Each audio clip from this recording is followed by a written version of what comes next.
ಶುಭೋದಯ. ಇಂದು ನಾವು ಕನ್ನಡ ಚಿತ್ರರಂಗ ಅಂದ್ರೆ ಸ್ಯಾಂಡಲ್ವುಡ್ನ ಸದ್ಯದ ಸ್ಥಿತಿ ಹೇಗಿದೆ ಮತ್ತೆ ಮುಂದಿನ ದಾರಿ ಏನು ಅನ್ನೋದ್ರ ಬಗ್ಗೆ ಸ್ವಲ್ಪ ಆಳವಾಗಿ ನೋಡೋಣ. ನಮ್ಮ ಕೈಲಿ ಕನ್ನಡ ಸಿನಿಮಾ ಭವಿಷ್ಯದ ಹಾದಿ ಅನ್ನೋ ಮೂಲದಿಂದ ಕೆಲವು ಮುಖ್ಯ ವಿಚಾರಗಳಿವೆ. ಸರಿ. ಈಗ 2025ರ ಆರಂಭ ಅದು. ಸ್ವಲ್ಪ ನಿಧಾನ ಅನ್ನಿಸ್ತಿದೆ ಚಿತ್ರರಂಗಕ್ಕೆ. ಹೌದು, ಸ್ವಲ್ಪ ಸ್ಲೋ ಸ್ಟಾರ್ಟ್ ಅಂತ ಹೇಳಬಹುದು. ಆದ್ರೆ ದೊಡ್ಡ ಬಜೆಟ್ ಚಿತ್ರಗಳು ಬರ್ತಾ ಇವೆ, ಮತ್ತೆ ಸರ್ಕಾರದ ಹೊಸ ನೀತಿಗಳೂ ಬಂದಿವೆ. ಅದರಿಂದ ನಿರೀಕ್ಷೆನೂ ಇದೆ. ಹೌದು, ನಿರೀಕ್ಷೆಗಳಂತೂ ಇದ್ದೇ ಇವೆ. ಬನ್ನಿ ಒಂದೊಂದಾಗಿ ನೋಡೋಣ. ಖಂಡಿತ. ಈಗ ನೋಡಿ, 2025ರ ಮೊದಲ 2 ತಿಂಗಳಲ್ಲೇ ಸುಮಾರು 55ಕ್ಕೂ ಹೆಚ್ಚು ಕನ್ನಡ ಸಿನಿಮಾಗಳು ರಿಲೀಸ್ ಆಗಿದೆ. ಅಬ್ಬಾ, 55 ಅಂದ್ರೆ ತುಂಬಾನೇ ಜಾಸ್ತಿ ಆಯ್ತು. ಹೌದು, ಇದು ಒಂಥರ ಮಾರ್ಕೆಟ್ ಮೇಲೆ ಒತ್ತಡ ತಂದಿದೆ. ನಿಜ. ಚೂಮಂತರ್, ನೋಡಿದವರು ಏನಂತಾರೆ ಥಲದ ಒಂದೆರಡು ಸಿನಿಮಾಗಳು ಸ್ವಲ್ಪ ಗೆದ್ದಿವೆ ಅಷ್ಟೇ. ಆದ್ರೆ ಬಹಳಷ್ಟು ಚಿತ್ರಗಳು ಅಷ್ಟು ಯಶಸ್ಸು ಕಂಡಿಲ್ಲ. ವಿಮರ್ಶಕರಿಂದ ಒಳ್ಳೆ ಮಾತು ಬಂದ ಸಿನಿಮಾಗಳು ಕೂಡ ಬಾಕ್ಸ್ ಆಫೀಸಲ್ಲಿ ಅಷ್ಟೇನೂ ಸದ್ದು ಮಾಡಿಲ್ಲ ಅನ್ನೋದು ಗಮನಿಸಬೇಕಾದ ವಿಷಯ. ಹೌದು, ನೀವು ಹೇಳಿದ ಆ ಸಂಖ್ಯೆ ಇದೆಯಲ್ಲ, ಅದು KGF ನಿರ್ಮಾಪಕ ಕಾರ್ತಿಕ್ ಗೌಡ ಅವರು ಇತ್ತೀಚೆಗೆ ಹೇಳಿದ ಮಾತಿಗೆ ಅದು ಪುಷ್ಟಿ ಕೊಡುತ್ತೆ. ಹೌದಾ? ಏನದು?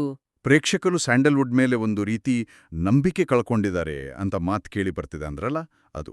ಓ, ಅದು ಗಂಭೀರವಾದ ವಿಷಯ ಅಲ್ವಾ? ಹೌದು, ಇದು ವಿಶ್ವಾಸದ ಕೊರತೆನ ತೋರಿಸುತ್ತೆ. ಬಹುಶಃ ಇದಕ್ಕೆ ಕಾರಣ ಒಂದು ಮಾರ್ಕೆಟ್ ಸ್ಯಾಚುರೇಷನ್, ಅಂದ್ರೆ ಅತಿಯಾದ ಪೂರೈಕೆ. ಅಂದ್ರೆ ತುಂಬಾ ಸಿನಿಮಾಗಳು ಒಂದೇ ಸರಿ ಬರೋದು. ಹೌದು, ಕಡಿಮೆ ಟೈಮ್ನಲ್ಲಿ ಜಾಸ್ತಿ ಸಿನಿಮಾಗಳು. ಮತ್ತೆ ಕೆಲವು ದೊಡ್ಡ ನಟರ ಮೇಲೆ ಇಂಡಸ್ಟ್ರಿ ಅವಲಂಬಿತವಾಗಿರೋದು ಕೂಡ ಒಂದು ಸವಾಲು. ಯಶ್ ಅವರಂತಹ ದೊಡ್ಡ ಸ್ಟಾರ್ಗಳ ಸಿನಿಮಾಗಳು ನಿಧಾನಕ್ಕೆ ಬರ್ತಿರೋದು ಹೊಸ ಪ್ರತಿಭೆಗಳಿಗೆ ಅಷ್ಟು ಬೇಗ ಅವಕಾಶ ಸಿಗ್ತಿಲ್ಲ ಅನ್ನೋದು ಕೂಡ ಅದು ಗಮನಾರ್ಹ. ಸರಿ. ಇದ್ರ ಜೊತೆಗೆ ಬೇರೆ ಸವಾಲುಗಳು ಇವೆ ಅಲ್ವಾ? ವಿತರಣೆ ಬಗ್ಗೆ ಏನಾದು? ಖಂಡಿತ. ವಿತರಣೆಯಲ್ಲಿನ ಸಮಸ್ಯೆಗಳು, ವಿಶೇಷವಾಗಿ ಶ್ರೇಣಿ 2, ಶ್ರೇಣಿ 3 ಪಟ್ಟಣಗಳಲ್ಲಿ, ಅಂದ್ರೆ ಸಣ್ಣ ನಗರಗಳಲ್ಲಿ ಒಳ್ಳೆ ಸ್ಕ್ರೀನ್ಗಳ ಕೊರತೆ ಇದೆ. ಹೌದು, ಅದು ಇದ್ದೇ ಇದೆ. ಈ ಭರವಸೆ ಇದೆ ಅಂತ ಹೇಳಿದ್ರಿ. ಖಂಡಿತ ಇದೆ. ಯಾಕಂದ್ರೆ ದೊಡ್ಡ ದೊಡ್ಡ ಸಿನಿಮಾಗಳು ಬರ್ತಿವೆ ಅಲ್ವಾ? ರಿಷಬ್ ಶೆಟ್ಟಿಯವರ ಕಾಂತಾರ ಚಾಪ್ಟರ್ 1. ಹೌದು, ಅದರ ಮೇಲೆ ದೊಡ್ಡ ನಿರೀಕ್ಷೆ ಇದೆ. ಮತ್ತೆ ಯಶ್ ಅವರ ಟಾಕ್ಸಿಕ್, ಇವೆರಡೂ ಪ್ಯಾನ್ ಇಂಡಿಯಾ ಮಟ್ಟದಲ್ಲಿ ಸದ್ದು ಮಾಡಬಹುದು ಅಂತ ಹೇಳಲಾಗ್ತಿದೆ. ಹೌದು, ಇವು ಪ್ರೇಕ್ಷಕರನ್ನ ಮತ್ತೆ ಥಿಯೇಟರ್ ಕಡೆ ಸೆಳೆಯಬಹುದು. ಇದರ ಜೊತೆಗೆ ದರ್ಶನ್ ಅವರ ಡೆವಿಲ್ ಬಿಲ್ಲರಂಗ ಭಾಷಾ ಕೂಡ ಲಿಸ್ಟ್ನಲ್ಲಿದೆ. ಸರಿ, ಈ ದೊಡ್ಡ ಸಿನಿಮಾಗಳ ಜೊತೆಗೆ ಸರ್ಕಾರದ ಕಡೆಯಿಂದನೂ ಏನಾದ್ರೂ ಬೆಂಬಲ ಸಿಗ್ತಿದ್ಯಾ? ಅದು ಬಹಳ ಮುಖ್ಯವಾದ ಪಾಯಿಂಟ್.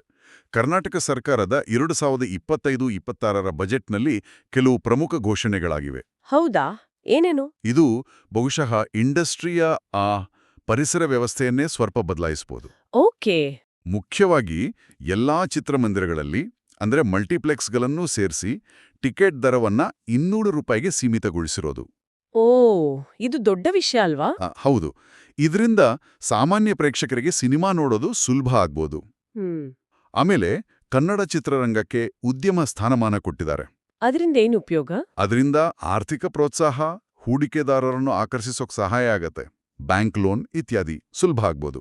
ಸರಿ ಸರಿ. ಇನ್ನು ಸರ್ಕಾರದಿಂದಲೇ ಒಂದು OTT ಪ್ಲಾಟ್ಫಾರ್ಮ್ ಶುರು ಮಾಡೋ ಯೋಜನೆ ಇದೆ. ಓ, ಸರ್ಕಾರಿ OTT.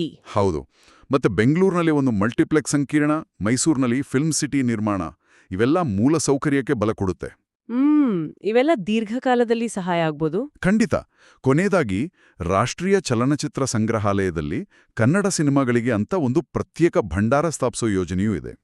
ಇದು ನಮ್ಮ ಹಳೇ ಸಿನಿಮಾಗಳನ್ನ ಉಳಿಸ್ಕೊಳ್ಳೋಕೆ ಒಳ್ಳೆಯದು. ಇವೆಲ್ಲ ಕೇಳೋಕೆ ಚೆನ್ನಾಗಿದೆ. ಅದೇ ಬರೀ ಹಣಕಾಸು ನೀತಿಗಳಷ್ಟೇ ಅಲ್ಲ, ಸಿನಿಮಾದ ಕಲೆ, ಕಂಟೆಂಟ್ ಬಗ್ಗೆನೂ ಮಾತುಗಳು ಕೇಳ್ಬರ್ತಿವೆ. ಶಿವರಾಜ್ ಕುಮಾರ್ ಅವರು ಇತ್ತೀಚೆಗೆ ಹೇಳಿದ್ರು, ಸಿನಿಮಾವನ್ನು ಪವಿತ್ರ ಕಲೆ ಅಂತ ನೋಡ್ಬೇಕು ಅಂತ. ಹೌದು, ಅದು ಬಹಳ ಮುಖ್ಯವಾದ ಮಾತು.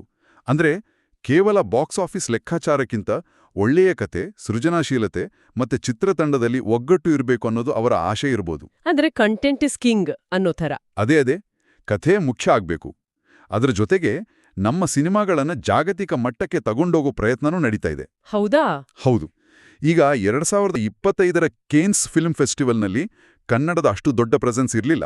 ಆದರೆ ಸಾಧು ಕೋಕಿಲ ಅವರು 2026ಕ್ಕೆ ಅಲ್ಲಿ ಒಂದು ಕನ್ನಡ ಪೆವಿಲಿಯನ್ ಸ್ಥಾಪಿಸೋ ಯೋಜನೆ ಇದೆ ಅಂತ ಹೇಳಿದ್ದಾರೆ. ಓ, ಅದು ಒಳ್ಳೆ ಬೆಳವಣಿಗೆ. ಹೌದು, ನಮ್ಮ ಸಿನಿಮಾಗಳಿಗೆ ಅಂತಾರಾಷ್ಟ್ರೀಯ ಮಾರುಕಟ್ಟೆ ಸಿಕ್ಕರೆ ಅನುಕೂಲ ಆಗುತ್ತೆ. ಡಿಜಿಟಲ್ ಬಗ್ಗೆ ಏನ್ ಹೇಳ್ತೀರಿ? OTT? OTTಯಲ್ಲೂ ಕನ್ನಡ ಕಂಟೆಂಟ್ ಬೆಳವಣಿಗೆ ಆಗ್ತಿದೆ. ಅಯ್ಯನ ಮನೆ ಅಂತ ಒಂದು ವೆಬ್ ಸೀರೀಸ್ ಬಂದಿತ್ತು, ಅದು ಯಶಸ್ಸು ಕಂಡಿದೆ. ಕೇಳಿದ್ದೆ. ಈಗ ರಾಷ್ಟ್ರೀಯ ಮಟ್ಟದ ಪ್ರೇಕ್ಷಕರನ್ನ ಗಮನದಲ್ಲಿಟ್ಕೊಂಡು ಹೊಸ ರೀತಿಯ ಕಂಟೆಂಟ್ ಮಾಡೋ ಪ್ರಯತ್ನಗಳು ನಡೀತಿದೆ. ಇದು OTTಯಲ್ಲಿ ಕನ್ನಡಕ್ಕೆ ಒಳ್ಳೆ ಭವಿಷ್ಯ ಇದೆ ಅನ್ನೋದನ್ನ ತೋರ್ಸತ್ತೆ. ಹಾಗಾದ್ರೆ ಒಟ್ಟಾರೆಯಾಗಿ ನೋಡಿದ್ರೆ ಕನ್ನಡ ಚಿತ್ರರಂಗ ಒಂದ್ ರೀತಿ ಟರ್ನಿಂಗ್ ಪಾಯಿಂಟ್ನಲ್ಲಿದೆ ಅಂತ ಅನ್ಸುತ್ತೆ. ಹೌದು, ಸಂಧಿಕಾಲ ಅಂತ ಕರಿಬೋದು. 2025ರ ಆರಂಭ ಸ್ವಲ್ಪ ಕಷ್ಟ ಇದ್ರೂ ಮುಂದೆ ದೊಡ್ಡ ಸಿನಿಮಾಗಳು ಬರ್ತಿವೆ, ಸರ್ಕಾರದ ಬೆಂಬಲ ಇದೆ, ಕಂಟೆಂಟ್ ಮೇಲೆ ಗಮನ ಹರಿಸ್ಬೇಕು ಅನ್ನೋ ಮಾತು ಕೇಳಿ ಬರ್ತಿದೆ. ಡಿಜಿಟಲ್, ಗ್ಲೋಬಲ್ ಪ್ರಯತ್ನಗಳು, ಹೌದು, ಇವೆಲ್ಲ ಸೇರಿ ಒಂದು ಪಾಸಿಟಿವ್ ವಾತಾವರಣ ಸೃಷ್ಟಿ ಮಾಡಬಹುದಾ? ಖಂಡಿತ ಸಾಧ್ಯತೆ ಇದೆ. ನೀವು ಹೇಳಿದ ಎಲ್ಲಾ ಅಂಶಗಳು ಒಂದು ಪುನಶ್ಚೇತನಕ್ಕೆ ಬೇಕಾದ ಅಡಿಪಾಯವನ್ನ ಹಾಕ್ತಿದೆ ಅಂತ ಹೇಳ್ಬೋದು. ಆದ್ರೆ ನಾವು ಮೊದಲು ಮಾತಾಡಿದ ಪ್ರೇಕ್ಷಕರ ವಿಶ್ವಾಸದ ಕೊರತೆ ಇದೆಯಲ್ಲ, ಹೌದು, ಅದನ್ನ ಸರಿ ಮಾಡಬೇಕು. ವಿತರಣಾ ವ್ಯವಸ್ಥೆಯನ್ನು ಸುಧಾರಿಸಬೇಕು. ಹೊಸ ಪ್ರತಿಭೆಗಳನ್ನ ಗುರ್ತಿಸಿ ಬೆಳೆಸಬೇಕು. ಈ ಸವಾಲ್ಗಳನ್ನ ನಾವು ಮರೆಯೋ ಹಾಗಿಲ್ಲ. ನಿಜ. ಇವುಗಳನ್ನ ನಿಭಾಯಿಸೋದಷ್ಟು ಸುಲಭ ಅಲ್ಲ. ಹೌದು, ಅದಕ್ಕೆ ಸಮಯ ಮತ್ತು ಸರಿಯಾದ ಪ್ರಯತ್ನ ಬೇಕು. ನಮ್ಮ ಕೇಳುಗರು ಸ್ವಲ್ಪ ಯೋಚನೆ ಮಾಡೋಕೆ ಒಂದು ಪ್ರಶ್ನೆ ಇಡೋಣ. ಖಂಡಿತ. ಕನ್ನಡ ಚಿತ್ರರಂಗದ ನಿಜವಾದ ಪುನಶ್ಚೇತನಕ್ಕೆ ಸರ್ಕಾರದ ಈ ಹೊಸ ಸುಧಾರಣೆಗಳು, ಅಂದ್ರೆ ಟಿಕೆಟ್ ದರ, ಮಿತಿ, ಉದ್ಯಮ ಸ್ಥಾನಮಾನ ಇತ್ಯಾದಿ, ಇವು ಹೆಚ್ಚು ಮುಖ್ಯ ಆಗ್ತಾವಾ? ಅಥವಾ ಪ್ರೇಕ್ಷಕರ ನಂಬಿಕೆಯನ್ನ ಮತ್ತೆ ಗೆಲ್ಲುವಂಥ ಹೊಸತನ ಇರೋ ಒಳ್ಳೆ ಕಥೆ ಇರೋ ಸಿನಿಮಾಗಳು ಹೆಚ್ಚು ಮುಖ್ಯ ಆಗ್ತಾವಾ? ಯಾವುದು ಹೆಚ್ಚು ನಿರ್ಣಾಯಕ? ಒಳ್ಳೆ ಪ್ರಶ್ನೆ. ಬಹುಶಃ ಎರಡೂ ಬೇಕು. ಇದರ ಬಗ್ಗೆ ಯೋಚಿಸುತ್ತೀರಿ? ಮುಂದಿನ ವಿಶ್ಲೇಷಣೆಯಲ್ಲಿ ನಾವು ಮತ್ತೆ ಭೇಟಿಯಾಗೋಣ.